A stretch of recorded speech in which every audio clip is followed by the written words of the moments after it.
हिंदी हिंदी जो मात्राएँ हैं ना, हिंदी मात्रा को अंग्रेज़ी में किस तरह बनाते हैं, यही आप लोग गौर किया। जब भी मैं अगर हिंदी मात्राओं को अंग्रेज़ी में प्रयोग करूँगा, तो आपको जो है ना, यही आपको ध्यान में रखना है। आप अगर ध्यान में रखते हैं, तो आपको नाम लिखने में कोई नहीं रोक सकता है। हाँ, स्वागत है आप सभी का आपके ही अपने यूट्यूब चैनल वही एमजीएम ऑनलाइन क्लासेस में। अब तक अगर हमारे चैनल को सब्सक्राइब नहीं किया, तो सब्सक्राइब कर दीजिएगा और बेल आइकन को दबाना तो बिल्कुल ना भूलिएगा, ठीक है? तो क्लास को शुरू करते हैं। यो का अंग्रेजी क्या है? तो देखिएगा, तो यो का अंग्रेजी वाई है, तो वाई लिख दिए वाई। अब है आकार, आकार का मतलब क्या बताए थे? आकार का मतलब होता है ए, तो ए लगा दो, ठीक है? उसके बाद जो है ये सौ का अंग्रेजी क्या होता है? बोलिएगा यस होता है, तो यस लगा दिए। अब ये दुर्गु है ना, दुर्गु का मतलब होता है डबल ओ, यानी ये जो दुर्गु का मात्रा होता है हिंदी में, तो इसका मतलब क्या होता है? डबल ओ, तो डबल ओ लगा दिए। अब है या बा का अंग्रेजी क्या है? बोलिएगा सर बा के लिए तो बी का प्रयोग करते, तो बी लगा दो इस तरह। अब है आकार, आकार का मतलब क्या है? तो ए है, तो ए लगा दिए। हो गया ना? है ना? यासुबा। इसी तरह आप लिखिए यास्मीन। तो यो का अंग्रेजी क्या है? तो बोलिएगा, तो यो के लिए तो वाई है, तो वाई लगा दो। और आकार, आकार का मतलब क्या है? तो ए है, तो ए लगा दो, इस तरह लगा दिए।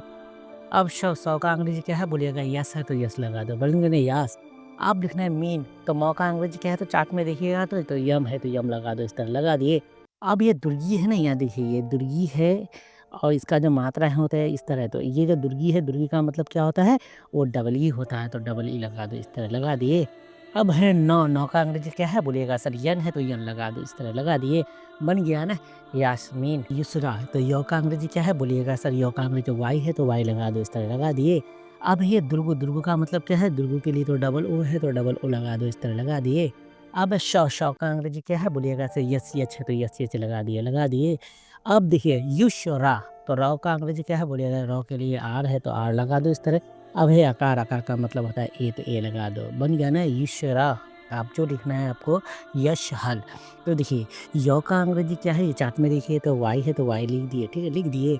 अब देखिए कोई मात्रा नहीं है। मात्रा क्या होती है? मैं एक बार और बता देता हूँ। देखिए ये मो है ना, ये हर्षी है। ये कौ है ना, ये दुर्गी है। ये सौ है ना, ये हर्षु है। दे हर्षी, दुर्गी, हर्षु को ही बोला जाता है मात्रा। यानी कोई भी शब्द में अगर मात्रा नहीं रहेगा, यानी कोई भी अक्षर में या कोई भी शब्द में अगर मात्रा नहीं रहेगा, तो ए का प्रयोग कीजिएगा। तो यहाँ आकार हर्षी दुर्गी या हर्षु दुर्गु है यो में नहीं है, तो क्या लगाइएगा? तो बोलिएगा सर ए लगाना, तो ए लगा दो, इस तरह लगा दिए। अब शव का अंग्रेजी यस यच है, तो बन गया ना यश। अब लिखना है हल। तो हाउ का अंग्रेजी क्या है? यच है, तो यच लगा दो।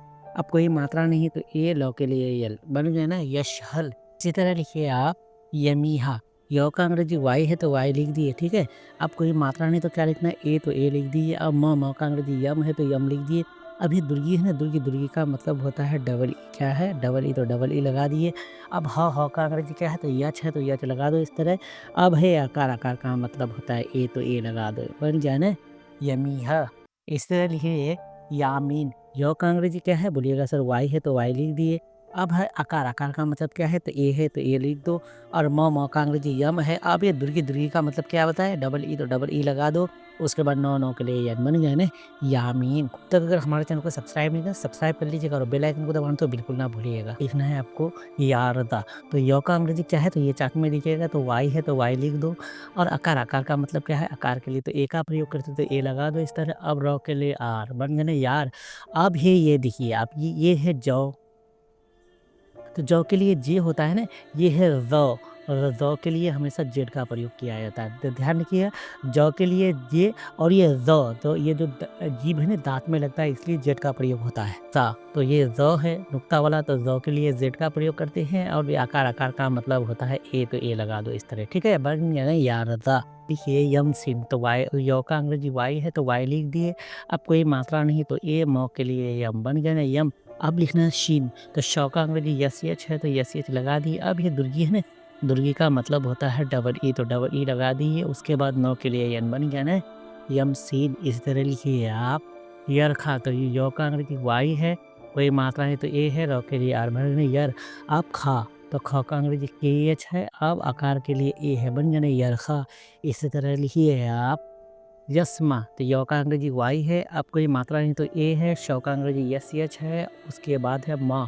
तो देखिए अंग्रेजी का एक नियम आप लोग याद रखिएगा, जब भी हिंदी में 2 बार बोला जाता है तो अंग्रेजी का नियम है, तो उसको टुकड़ा करके लिखा जाता है। जैसे देखिए यस माँ, कितना बार बोले? यस को अलग बोलिए, माँ को अलग बोलिए ना। तो यस लिख दिया, अब लिखना है मुझे माँ, माँ का अंग्रेजी यम है और हे आकार, आकार का मतलब तो पता है आप लोगों को, आकार का मतलब ए होता है तो ए लगा लिए, बन गए ना यश माँ। की तरह इसी तरह आप लिखिए यारदा, यौ का अंग्रेजी वाई है, कोई आकार, आकार का मतलब ए है तो ए लगा दो और औ के लिए आर, बन गए ना यार। अब लिखना है दा, दौ का अंग्रेजी डी है, अब ये आकार, आकार का मतलब ये है, बन गए ना यारदा। इसी तरह लिखिए आप याकूब, यौ का अंग्रेजी वाई है, आकार के लिए ए है, कौ का अंग्रेजी के है, ये ध्रुव है ना, ध्रुव का मतलब होता है डबल ओ, तो डबल ओ लगा दिए और बौ के लिए क्या है बी है, बन गए ना याकूब। देखिए ये सीरीज जो है ना आप लोगों को मिलती रहेगी, इसके लिए करना पड़ेगा चैनल को सब्सक्राइब और बेल आइकन को दबाना तो बिल्कुल ना भूलिएगा।